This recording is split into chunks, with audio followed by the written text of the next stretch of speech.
मिसाइलों को खिलौना बना दिया था वो भारत को और मिलने वाले, जिसे लेकर पाकिस्तान की हवाइयां उड़ी हुई हैं। अब रशियन प्रेसिडेंट जो है वो आएंगे, वो आके अपना विस्तार पूर्वक आपको समझाऊं कि उसमें है क्या, मैं कोशिश करूंगा।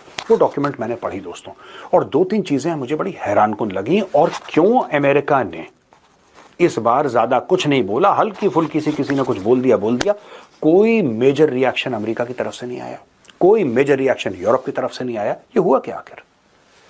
दोस्तों बात यह है, ऐसा तब होता है जब अमेरिका को कहीं ना कहीं अमेरिका इस बात से कन्विंस हो गया है कि रशिया और यूक्रेन की लड़ाई खत्म होने वाली है। मैं आपको बता रहा हूं, आज आप नोट कर लीजिए, 2026 में ये लड़ाई ऑफ है। ये वाइंड डाउन हो रही है, ऑलरेडी वाइंड डाउन हो रही है, ऑलरेडी वाइंड डाउन हो रही है। ये हमें समझ में नहीं आ रहा, क्योंकि हम कह रहे हैं यार अभी भी ड्रोन अटैक्स हो रहे हैं, अभी भी मिसाइल मार रहे हैं एक दूसरे पे, ये चक्कर क्या, लेकिन ये वाइंड डाउन हो रही है। ये खत्म हो जाएगी लड़ाई, आप मान के चलिएगा। और ये एक वाकई में बहुत इन इट सेल्फ एक अचीवमेंट है इंडिया के लिए। देखिए, शौक वाली बात कौन सी, आप खुद करें ट्रेड। अगर आप आज़ाद हैं, आपकी फॉरेन पॉलिसी आज़ाद है, तो आप भी रशिया के साथ ट्रेड करें, आप भी मुआहदे करें। आपको भी ऑफर्स हुई हैं, आप भी गए हैं, आप यहाँ से वहाँ जाते हैं और आपकी पीछे से पूरी हुकूमत ही चेंज हुई होती है। इस तरह से नहीं होता। आपको आज़ाद रियासत दिखाने के लिए आज़ाद बनना पड़ेगा। आपको एब्सोल्युटली नॉट कहने के लिए उस पर अमल करना पड़ेगा। आपके पीछे हाथ जो हैं वो आपकी रियासत को देखेंगे तो आपने आगे बढ़ना है। आपके पीछे जो हाथ हैं वो सिर्फ अपना आप देखते हैं। भारत में डिफरेंट माहौल है। वहाँ की फ़ौज का मैंने कभी नहीं सुना कि यार ये कोई पीछे आ रहा है, कोई आगे आ रहा है, ऐसा कोई चीज़ें नहीं है। वहाँ की फॉरेन पॉलिसी अपने फैसले करती है, वहाँ के जो प्राइम मिनिस्टर हैं वो अपने फैसले करते हैं, वहाँ के डिफेंस मिनिस्टर अपने फैसले करते हैं, वहाँ का सीएम अपने फैसले करता है, ठीक है, वहाँ का प्रेसिडेंट अपने फैसले करता है। वहाँ पे किसी भी चीज़ में किसी का दायरा अख्तियार नहीं है। आप देखें, प्राइम मिनिस्टर अगर ना भी करता है तो। नमस्कार, जय हिंद दोस्तों, आप सभी का फिर से चैनल में स्वागत है। जैसा कि आप देख रहे हैं कि प्रधानमंत्री नरेंद्र मोदी और रूसी राष्ट्रपति व्लादिमीर पुतिन की ऐतिहासिक बैठक में मैन पावर मोबिलिटी एग्रीमेंट और 30 दिनों का free visa, national currency trade और ऊर्जा सहयोग जैसे बड़े फैसले हुए हैं। दोनों देशों ने 2030 के लिए आर्थिक रोड मैप पर सहमति बनाई। इससे भारत रूस संबंधों को नई दिशा और ताकत मिलेगी। इसी के साथ रूस के राष्ट्रपति व्लादिमीर पुतिन यूक्रेन युद्ध शुरू होने के बाद पहली बार भारत आए थे। उनका यह दौरा कई मायनों में काफ़ी महत्वपूर्ण रहा। पुतिन का यह भारत दौरा ऐसे समय पर हुआ, इस पर पाकिस्तानियों की क्या रिएक्शन है, वीडियो में आगे देखिए। बीसीसीआई अपने फैसले करता है। आप देखें, वो इंडिपेंडेंट है हर जगह पे। उन्होंने क्रिकेट को क्रिकेट से जोड़ा हुआ है, ठीक है, सियासत को सियासत से जोड़ा हुआ है, डेमोक्रेसी को डेमोक्रेसी से जोड़ा हुआ है, डिफेंस को डिफेंस से जोड़ा हुआ है। तो दे आर मोर लाइकली, आप कह सकते हैं कि वो इस तरह का कंट्री बनने जा रहे हैं कि उनका कोई मुकाबला नहीं रहेगा। बाकी ये छोटे मोटे एशिया में तो उनका कोई मुकाबला नहीं रहेगा। अब जिस तरह की उनकी डील्स चल रही हैं, मैं उम्मीद करता हूँ कि हम भी आज़ाद रियासत के तौर पर चलें, हमारे भी फैसले ऐसे हों, लेकिन ये बहुत मुश्किल चीज़ है। रशिया और इंडिया की जो, लेकिन दुनिया में अगर ग्लोबली देखा जाए तो इस विजिट का बहुत ज़्यादा प्रेशर है, क्योंकि कोई भी पुतिन को रिसीव नहीं करना चाहेगा। आखिर कौन चाहेगा कि वो ट्रम्प के हाई टैरिफ का सामना करना पड़े।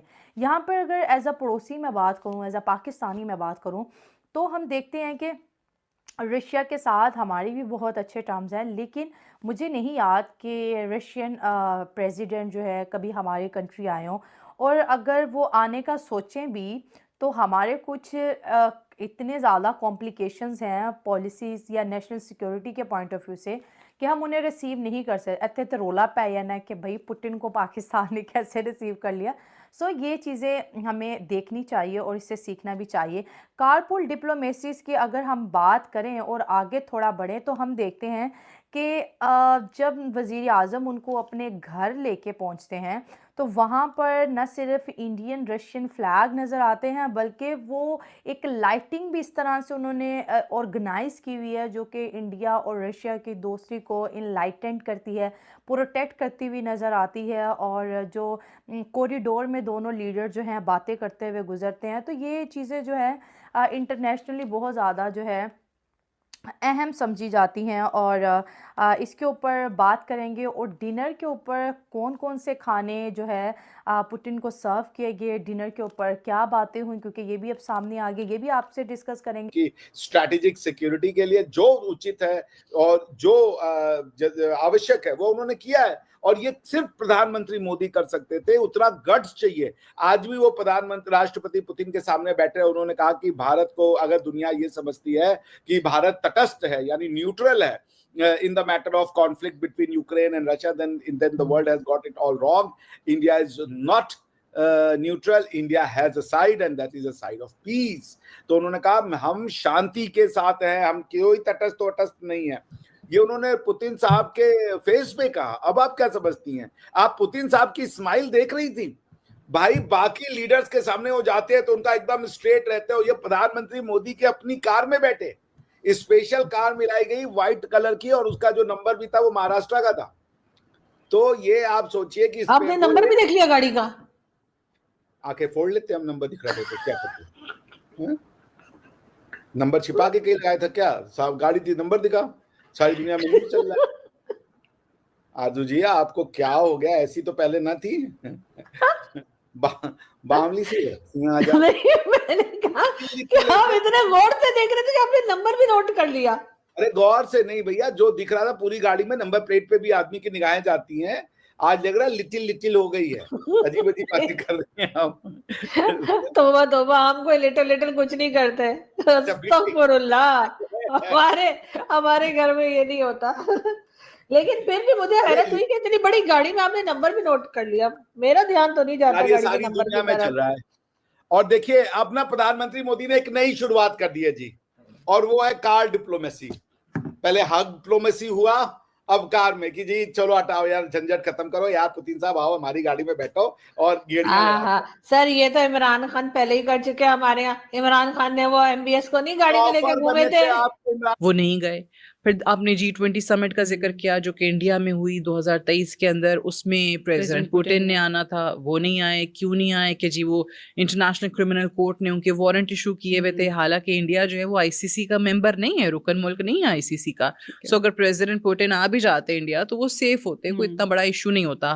बट जो G20 के दीगर ममालिक इंडिया आ रहे थे उसमें शामिल होने के लिए, उस समिट का हिस्सा बनने के लिए, उन्होंने एतराज उठाया कि they won't be comfortable with president Putin around, right. तो वो फिर उसको सामने रखा गया। वहां आपको नजर आया कि ये दौरे स्किप होते चले गए। हालांकि इससे पहले अगर आप देखें ना, सो रूस और इंडिया के कैसे हो रहे थे विजिट्स के, एक दफा उनका सदर आता था, एक दफा यहाँ से प्राइम मिनिस्टर जाता था। एक विजिट एक साल में जो है रूस का, और अगले साल रूसी सदर जो है वो इंडिया का विजिट कर रहा है।